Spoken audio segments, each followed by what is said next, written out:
অনেক শিক্ষার্থী মনে করে থাকে যে আরবি কথা বলা শেখার জন্য মুকালামার দুই একটি কিতাব পড়লেই যথেষ্ট, কিংবা মুকালামার একটি কিতাব শুরু থেকে শেষ পর্যন্ত মুখস্থ করে ফেললেই হয়তো আরবি কথা বলা যাবে। এই ধারণাটা কি আসলেই সত্য? না, এটা একটি ভুল ধারণা। শুধু মুকালামার কিতাব আগাগোড়া পড়লে সে আরবিতে কথা বলতে পারবে, এটা সম্ভব না। আরবি কথা বলার জন্য সবার আগে যেটা লাগবে সেটা হচ্ছে বাক্য গঠন করা শিখতে হবে। বাক্য গঠন যখন আপনার শেখা হয়ে যাবে তখন আপনাকে প্রচুর পরিমাণ বলতে হবে।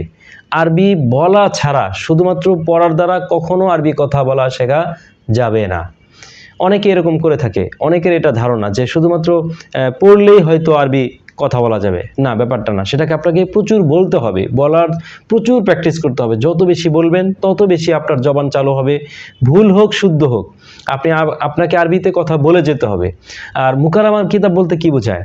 আপনি যে সর্বশিক্ষী কিতাব পড়ছেন, এটাই হচ্ছে আপনার মুকালামার কিতাব। এই সর্বশিক্ষী কিতাবের ভেতরে ছোট ছোট করে বাক্য গঠন শেখানো হয়েছে।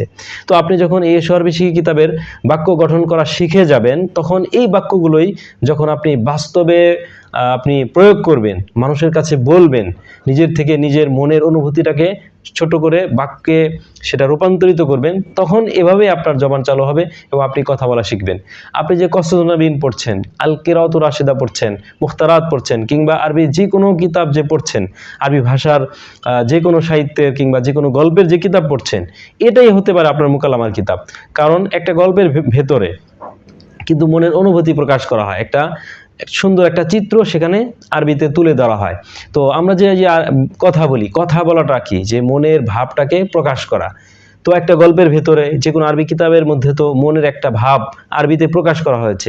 তো আপনি যখন সেই গল্পগুলো পড়লেন, সেই গল্পের আলোকে আপনি যখন আপনার মনের অনুভূতিগুলো আপনি যখন অন্যের কাছে প্রকাশ করবেন, তো এভাবেই কিন্তু আপনার জবান চালু হবে। এই যে আমরা যে বাংলায় কথা বলি, এটা কি আমরা কোনো বাংলার কোনো মুকালামার বা বাংলা হেওয়ারের কোনো বই পড়ে কি আমরা কথা বলা শিখছি? না, বরং আমরা বাংলায় কথা বলা শিখেছি প্রচুর পরিমাণ বলার দ্বারা এবং শোনার দ্বারা। আমরা হাজার হাজার বার শুনেছি এবং কোটি কোটি বার, লক্ষ লক্ষ বার আমরা বলেছি, যার ফলে আমরা বলতে পারি। আরবি ভাষার ক্ষেত্রেও ঠিক একই কথা, যে আমরা যত বেশি আরবি ভাষায় বলবো তত বেশি আমরা বলতে শিখব। আরবিতে কথা বলা ছাড়া শুধুমাত্র আরবি কিতাব পড়ার দ্বারা আরবি কথোপকথন শেখা সম্ভব নয়।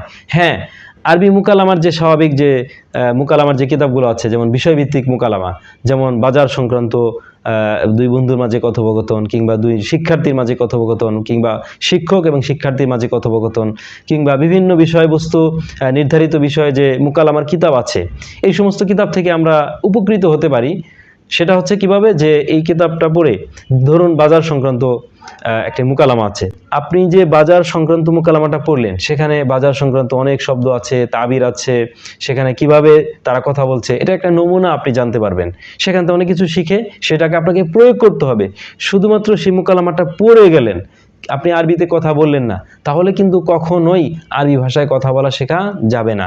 এই জন্য যদি আপনি আরবি ভাষায় কথা বলা শিখতে চান, তাহলে আপনাকে অবশ্যই প্রথমত বাক্য গঠন শিখতে হবে, দ্বিতীয়ত হচ্ছে আপনি সেই আলোকে প্রচুর পরিমাণ আরবিতে কথা বলতে হবে।